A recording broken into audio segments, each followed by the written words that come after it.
Hello, lovely people. So today I want to talk about PTO, that's paid time off. It's probably one of the top questions that we've been coaching on this summer, or that we will continue to coach on throughout the end of the year as the holiday season comes upon us and we're all experiencing the pull in different directions and really starting to see that difference between effective and successful paid time off and ineffective and unsuccessful paid time off. Now, if you are listening as an entrepreneur, which I know, several of you are, if not half of you, if not maybe more than half of you, then I also want you to apply what I'm going to teach in this episode as you being the boss and the employee, because that's how you need to think about it sometimes.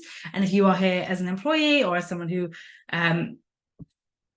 hires other people, then I also want you to think about it exactly as you are. But I just wanted to be clear that this is going to be for all of those different people. So wherever you are in that category. Also, I know some of you have full-time jobs and businesses, or whatever the combination is, this is for you.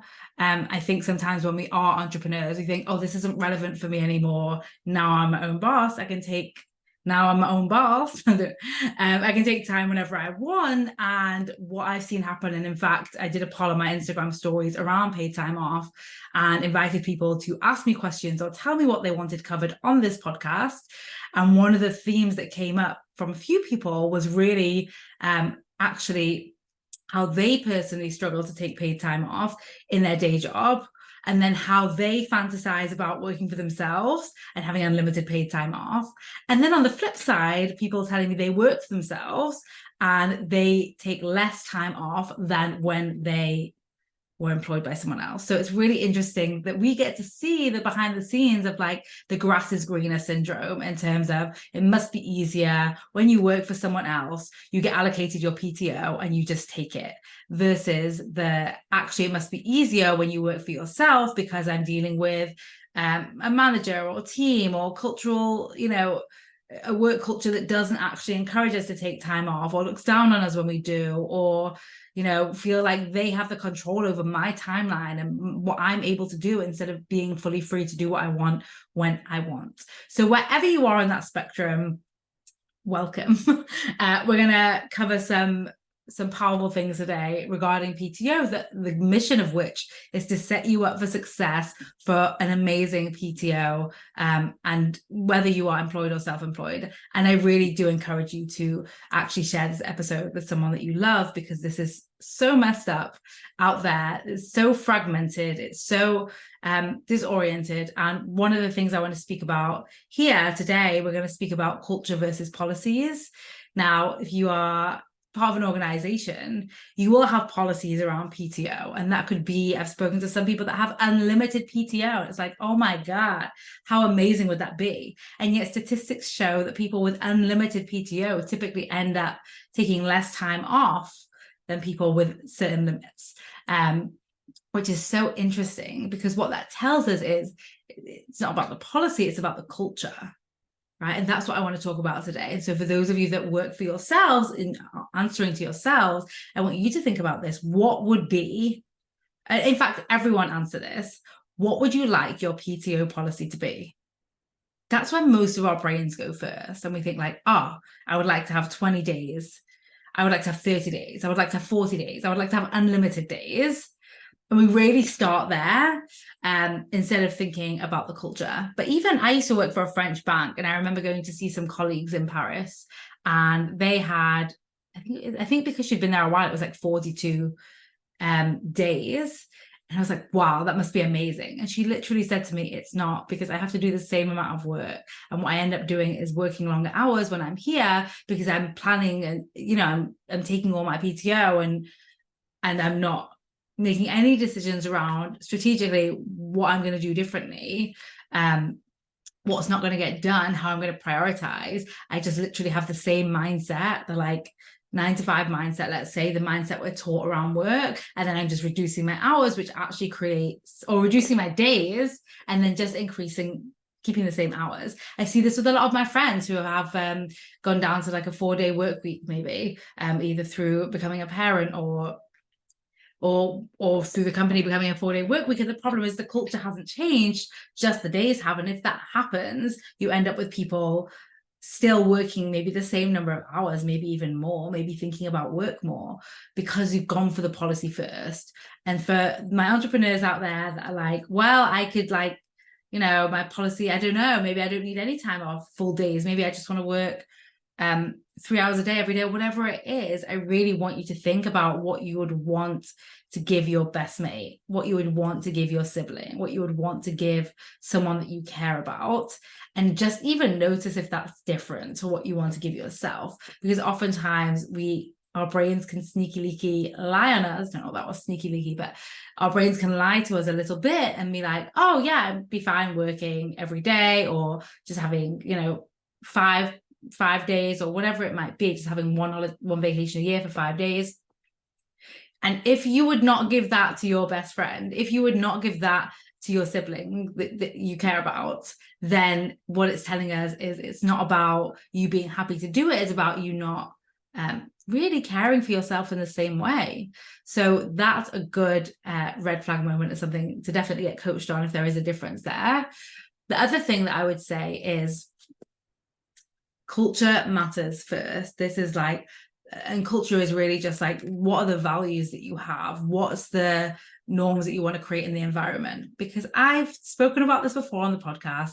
I worked for a company, I think I had 28 days, which sounds amazing to some of you. And yet the culture in the office was that if you left the desk before 6 p.m. on a Friday, you were clapped out. So what the culture that's created in that environment is clearly one that's not conducive to taking all your time off. It's clearly one that's not conducive to balance. It's clearly not conducive to, employee first thinking or individual first thinking.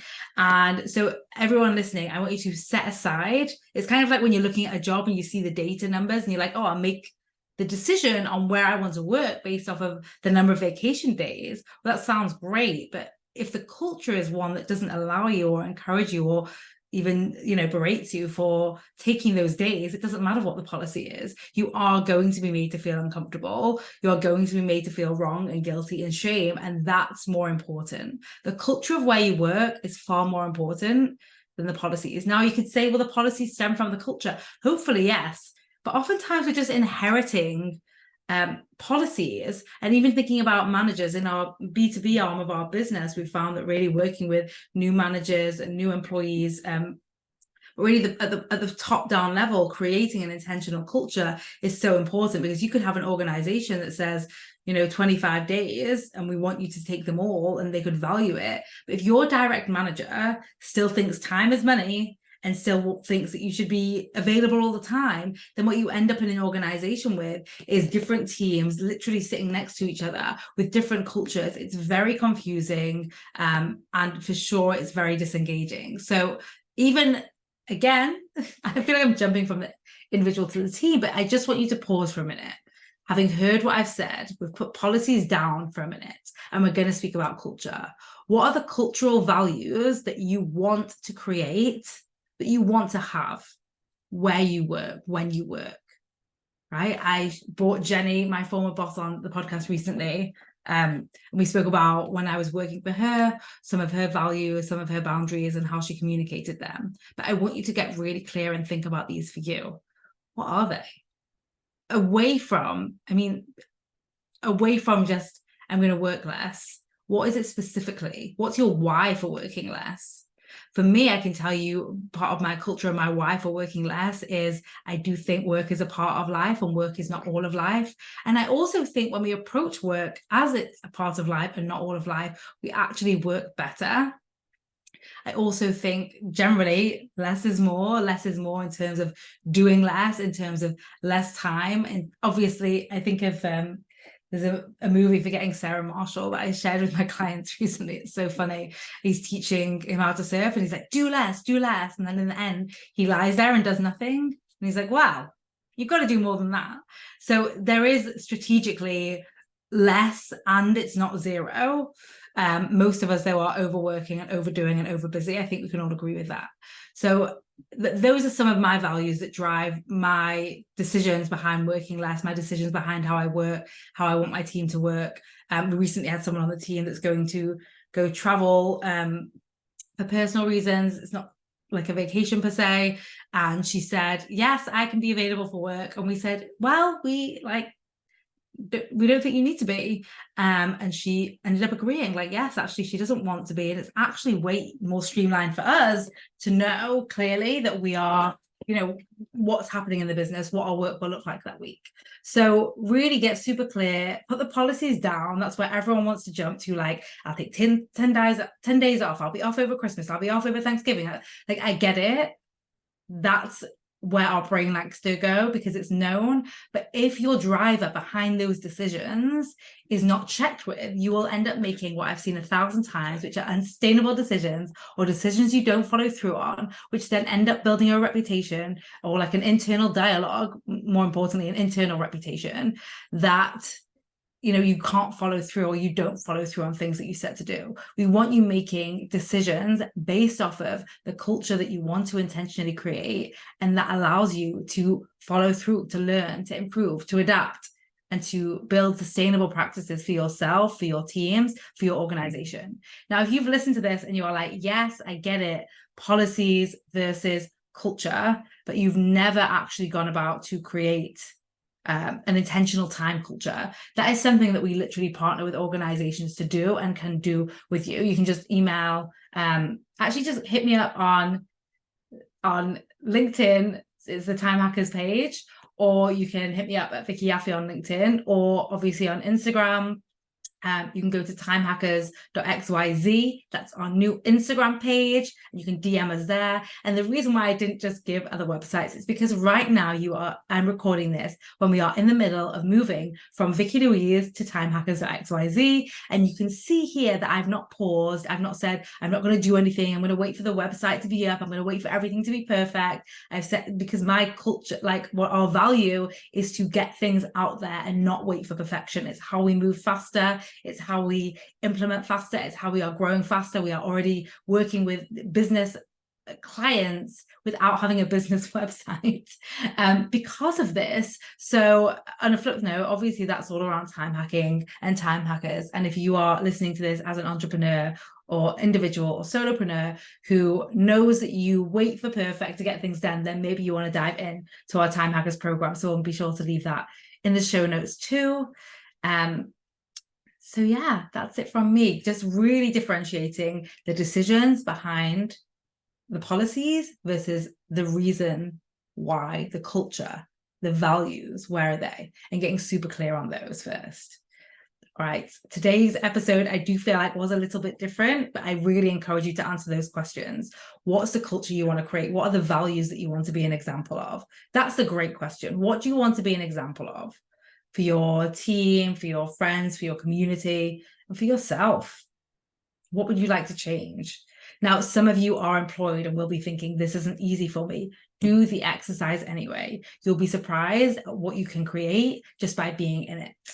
Then you know clearer what you are looking for. And you might decide to communicate different things to your manager about what you want. Like, remember, everyone's on the same side, everyone's on the same team. Everyone wants results. They don't care about hours, even if you think they do or they think they do. What they really want is results. So how can you, setting an intentional culture and then making decisions on policies through that culture, best support yourself, your team, those around you? And as I said, we're happy to support those of you that want more information. I'm also going to be building out an ebook on this exact topic of how to build a culture. And so get on my email list and you'll be the first to hear about it. All right, that's it from me. Bye.